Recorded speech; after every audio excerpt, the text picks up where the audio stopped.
And one of the major themes of this chapter, and really of everything, comes back continually to balance.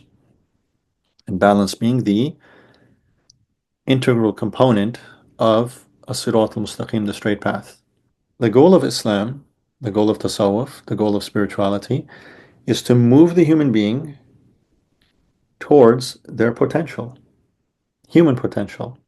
And human potential can only be awakened through spirituality. That's the secret that Allah put into the human being.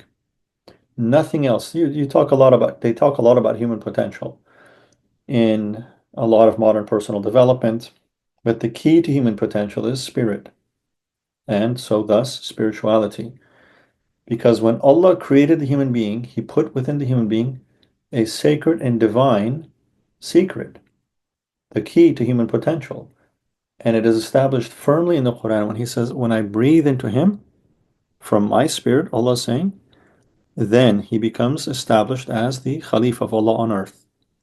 And that is the key to human potential. Khilafah, sacred servanthood, divine potential, a deputy of the divine.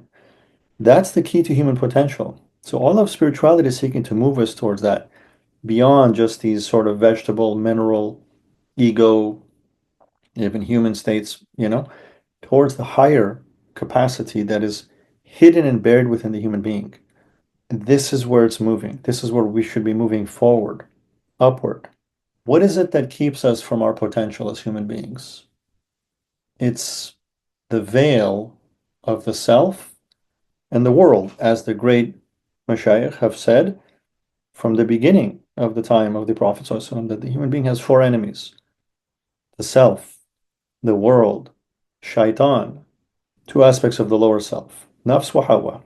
I often describe these as the belly and the brain, the aspects of the lower self that keep us bound and attached to the lower world, this world. And that's the shift that we must seek in our lives. The shift from attachment and dependence on dunya to attachment and dependence only on Allah. A shift from dependence to independence, meaning being dependent inwardly. This is one of when we recite Surah Yasin, as has been advised by the great shuyukh throughout the centuries, on Laylatul Nisf Bara and Laylatul Nisf Shaban, Laylatul Bara, one of the intentions is independence, freedom from dependence on anything other than Allah. So the three recitations of Surah Yasin, that is one of the intentions, to reach to this total reliance and dependence only on Allah. This was, of course, one of the du'as of the Prophet ﷺ, to be dependent on nothing other than Allah subhanahu wa ta'ala. And that's freedom. That's freedom. How does one reach that level of freedom? They talk about freedom, but unfortunately, without this secret, without this key, the modern materialist world is enslaved, not free, enslaved to the world and to the self. Freedom is an enslavement to Allah. The world pulls us down into real slavery, but slavery and servanthood to Allah raises us, lifts us up, expands the heart and breast.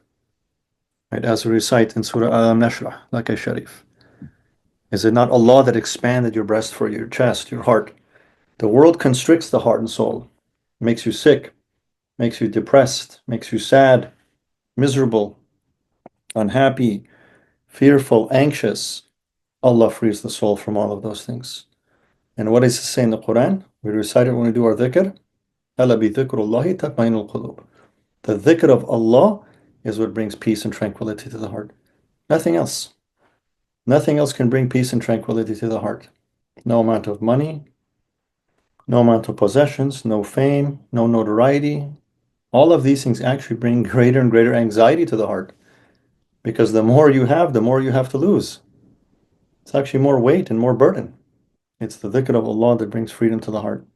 So when a human being begins to awaken and actualize their divine potential as servants of Allah, well, the hadith of the Prophet ﷺ then describes the state of that believer, which hadith Qudsi, in which Allah says, I become the ears with which they hear, the eyes with which they see, the tongue with which they speak, or the hand with which they strike, the hand with which they strike, the foot with which they walk.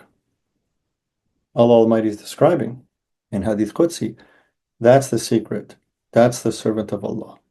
That they become a vessel and a conduit and a true representative of Allah, because it's not them acting out of their own will, it's them being guided and acting by Allah's will.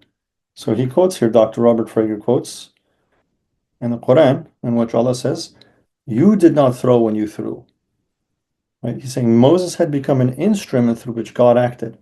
That is the ideal, to be worthy of becoming God's instrument and to serve creation without our will or desires distorting God's will. This is a high level of attainment that a human being can aspire to. And we must seek to continually aspire to a very high level of achievement, to be able to serve Allah, truly to be a true servant of Allah, which means to act not by our will, but by His will. Our shaykh we learned early with our shaykhs, to always defer your opinion, your desires to what Allah wants. But of course, we don't know what Allah wants. So we have to defer to what the Prophet ﷺ wants. But we might not even know what the Prophet ﷺ wants in any given moment. So you defer to what the Shaykh wants. So often the Shaykh will ask you, do you want this or do you want that? Or what do you want to do? And we just became habituated and accustomed to saying, as you like. As you like, Ya Sayyidi. Not my will. Your will. This was the prayer of Jesus alayhi salam. Look at the prayer of Sayyidina Isa alayhi salam as is recorded in the Gospels. He's about to be sacrificed, to be slaughtered, to be tortured. And he's saying, oh Allah, remove this cup from me. How, and subhanAllah, how can people not? It's right there. The whole religion is clear. Islam is clear in the Bible as it is in the Quran. If people could just read it as it is, the truth is evident. It's clear. Without the layers and layers of wrong interpretation imposed upon all of this. Look at Jesus praying to Allah, praying to His Creator, saying, oh Allah, remove this cup from me. However, not as I will, but as Thou wills. Perfect servanthood. Perfect example of servanthood. In the most difficult of circumstances that you can imagine. It's not, do you want to eat this, or do you want to eat that, or do you want to go here, or do you want to do that? No, it's just a question of his life. And he's even then submitting and surrendering to Allah in perfect servanthood. And how did he do it? With his forehead on the ground, as is explicitly stated in the Gospels, in the Bible. Islam is right there. It's all Islam.